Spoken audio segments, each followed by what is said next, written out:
Hey everyone, it's Unoriginal here. Hopefully you're watching this straight after watching my last Nick's Notorious story narrative vlog thing about the car chase.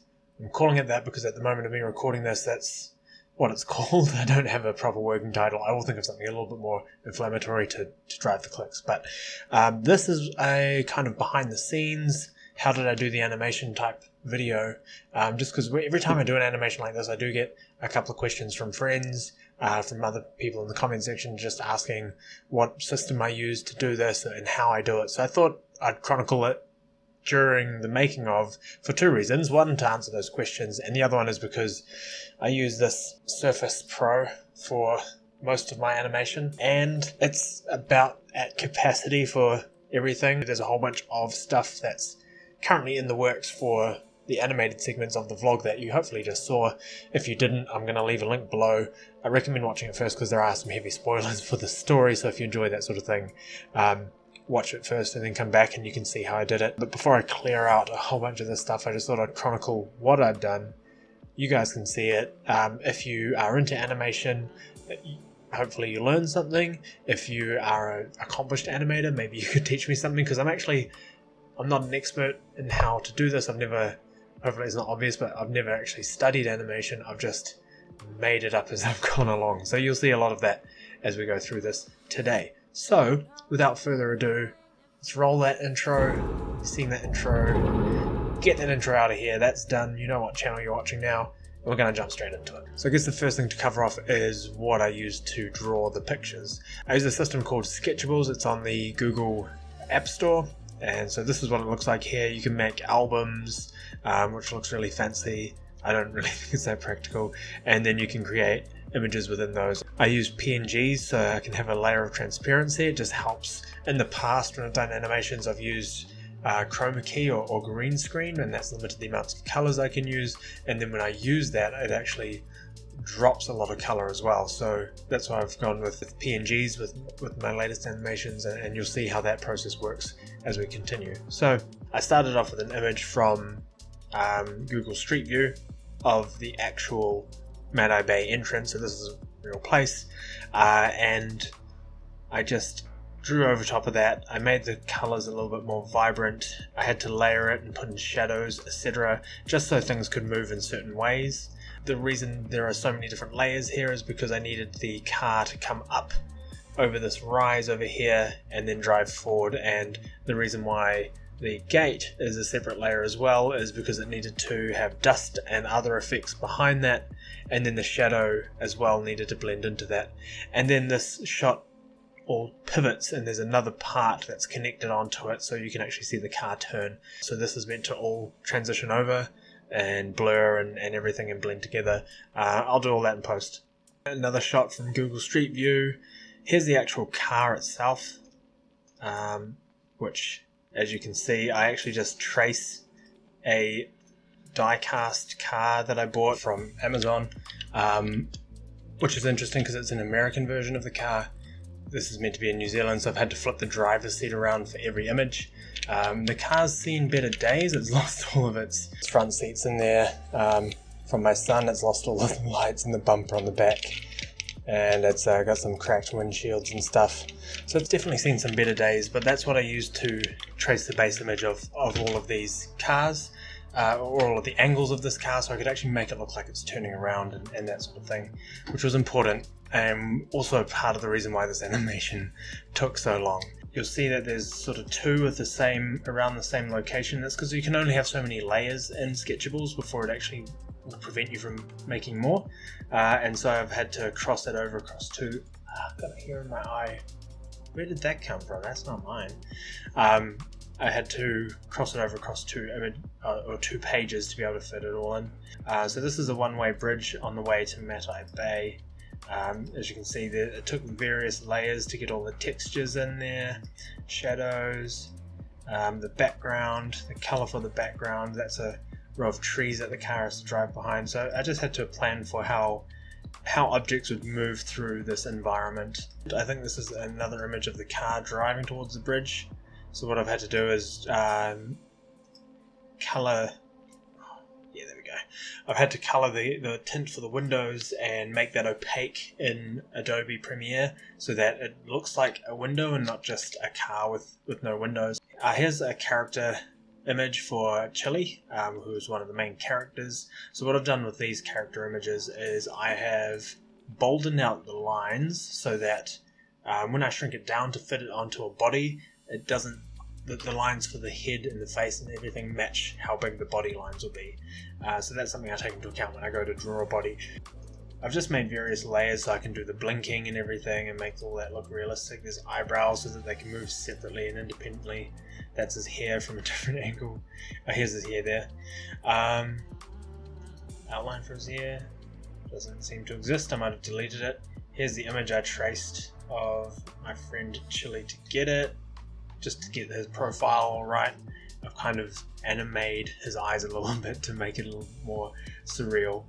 This is kind of, I painted the same image twice here because this was an establishing shot of, and I just wanted this broad sweeping shot of the road so I could have you see the journey of us getting off the gravel road and onto the tar seal, and just sort of the progress of the journey and how close the truck was getting to us and that sort of thing. So I wanted this shot here, and I made that originally, but then this view that you're seeing is from, it's kind of from above that waterhole. So what I thought of was having an image where all of these just like sort of landmarks, this row of trees, this windbreak here, these sand dunes, these islands, and then the horizon, that they are all compacted from a ground level as if you were standing with us at the waterhole. And then as this car drives out towards Madai Bay, which is what drew our attention, that the camera would rise up. And so I played with that idea, and I kind of redrew the entire image from scratch with each layer on top of each other so that you could get this sweeping movement, and you could see the boys and where that goes to. So this was kind of, I doubled up the work on this. I didn't think it through, because if I'd done it that way first, then I could have just composited all those layers at that one static image that you saw at the beginning and get both. So I worked backwards on that one. The water is a separate layer, and I had I painted it 4 different times, and then I just kind of blended those layers together to get a rippling effect. And then I chuck in a lens flare for effect on top of everything, just to make it look nice. If you focus your attention right here, you'll see that even the rows of vineyard vines move independently of each other as well. So there were a lot of layers to put in there. That's my face. That's Callum's body. These are all the skin tones. As I paint, I tend to have to go back and import a whole image just to get this shade of shadow around somebody's face. So I've made this image. This is a good way for me to just have color swatches. It shows the kind of pattern of everybody's eyes, just so I can remember how I did it in the previous picture if I have to do an extreme close-up. So this is one of my favorite shots of Madai Bay, because I look at it and I think summer. And I really wanted to capture this at the beginning and just show this is one that I found online, and I've just traced it as good as I can. I think I did a really good job. I'm really proud of that one. I'm actually probably going to turn that into a wallpaper.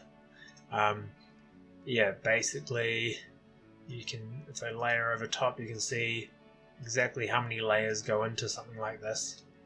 You've got the water for bay number 1, that's Waikato Bay. Can't remember what that bay is called. And just various layers just to get everything looking nice. Here's a really close-up. The lines in this car are really bold because I needed to shrink it right down to fit into that previous shot of Madai Bay of us doing the U-turn. Here are some other images of the car turning around. So just the method I had for this was to take a photo of the model in front of, and so I could line it up with how the road would look and then shrink it down once I traced over it. These are all my mouths. Not my mouth, but just all, it's a phonetic alphabet. So basically they all overlap each other. I did have, you can kind of see here, I had them all on one sheet, and to go from A to B to C to do the different vowels, it was really annoying because you might go from the phonetic alphabet I had here to over there, and I'd have to drag this cropped image and then recrop it. So instead I just blew them right up, probably the wrong way to do it because I've got that one first. Just all of these different mouths that would sit entirely on top of each other. So I just had to copy and paste the properties in Adobe Premiere from one mouth to another, and they should sit almost on top of each other. And then there's just a bit of keyframing to make sure that they sit in the right place if the face is moving and that sort of thing. So I made all these. I've used them a few times in other projects. I'm not high. No, I'm not high. I'm completely sober right now. I know they're real. I know they're real. It was a great. I know it was great. I punched it. I punched it in the face, and I was like, okay, wait. The grays. What the hell is he on about? The grays are they're the drone race. But not this one yet. I haven't done any of the lip syncing yet. So here's the truck. Boom. So that is it's a Land Rover. Little Land Rover truck that I bought from the warehouse for a couple of bucks. It's interesting because the actual truck that chased us was a Pajero, I think. I tried to find one to do the tracing and I couldn't. And then I think ironically when I was going through Google Maps, I found outside the guy's house the Pajero. I'll see if I can find it. Where's my friend? We're just going to drop him right here. There it is. Unbelievable. So this is the actual truck that chased us. I'm pretty sure V8 wagon Pajero, unless it's a coincidence that there's more than one of these out in this place where there's a population of like 500 people. I'm fairly certain that this is the same truck that chased us. And this was way back in 2006. So this image was captured January 2013. And I'm fairly certain that when I drove through here March last year, that this was still outside. So yeah, that's still there. So that's the truck. That's Callum Chili's house, which I feel dodgy about how I went about this, but I found some old real estate photos from... The house has been sold a few times, so there you can see the actual image of the house. This is Chili's room, so you can see I've started some character work here. So I've just kind of mocked up where I want him to be, and then I think I moved that image of him into another thing, and I've drawn each part like he's a puppet, and then I'm just keyframing those to make his arms move. You've got his bedspread, which I traced a bed I found that looked like it would fit there. Got the walls, got the ranch slider, so that's a different layer, as well as the window tint, so I can actually, when I'm in editing, I can tint this to whatever layer or degree I want, but I've left it fully black so I can control that in editing. Then there's the door frame as well, so Chili can open and close the door and walk in and out. There's more window tinting. There's the actual deck itself, and then beyond the deck there's the environments. So yeah, this is just another street view image of the house. You can see I haven't fully painted everything, so these areas where the checkerboard's coming through for the PNG, because this is the bottom layer, that'll just be black, so I'm not going to go back and repaint that.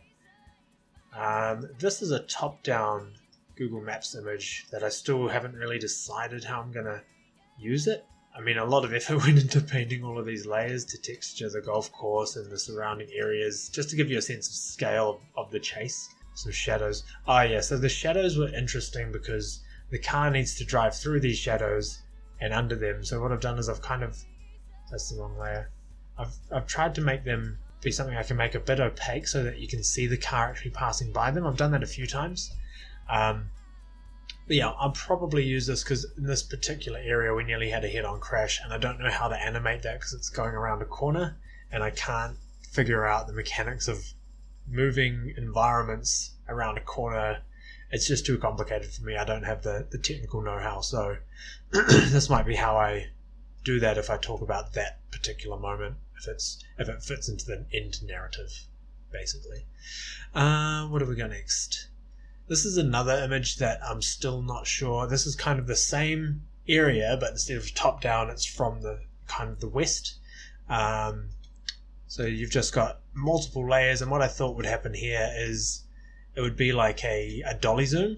So a dolly zoom, if you've seen them in movies all the time, is where you zoom in with the camera as you pull it back on a dolly, or you zoom out with the camera as you move it forward, and the effect of the lenses and the movement makes different areas move at different rates. And so I was going to have us driving up and have these different layers kind of interacting differently as well. I do really want to use this particular image because the pool that you can see there is the setting of a future video. This one was cool.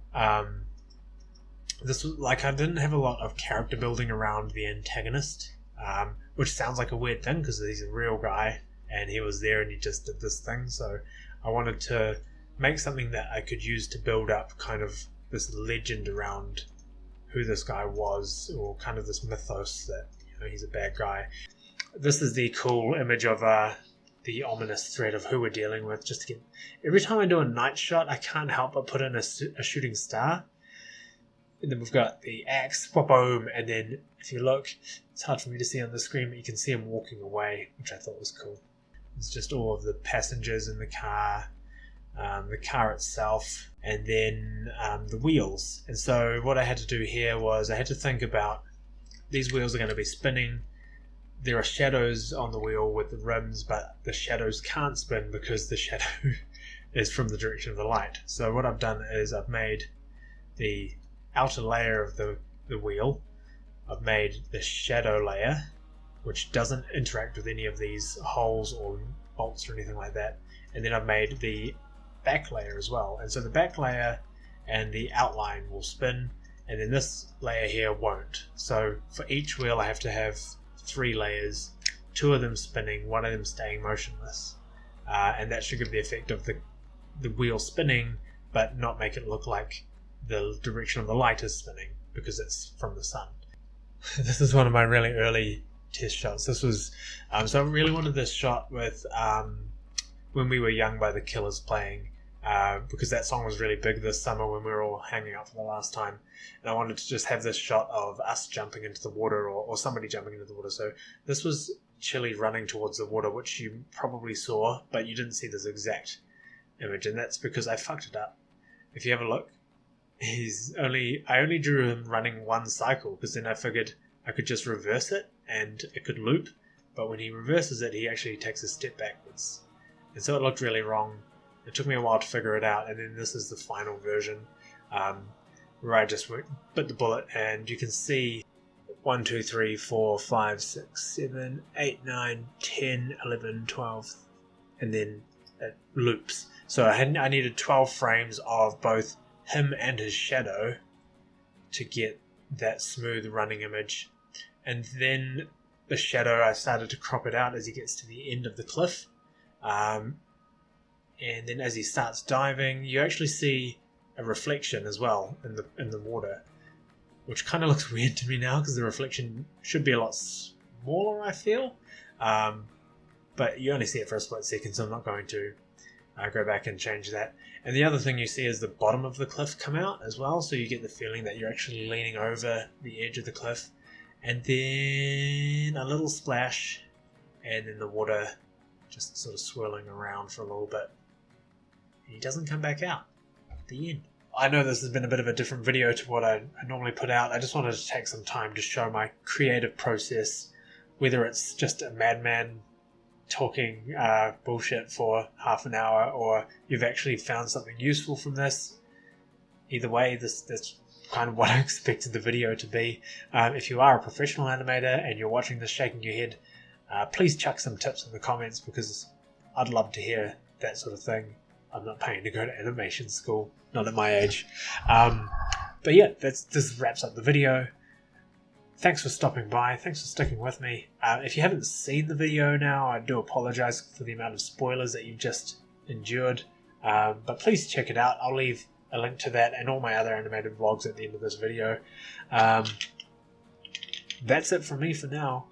And yeah, I'll see you guys in the next animation tutorial I make, if that ever happens. Catch you later.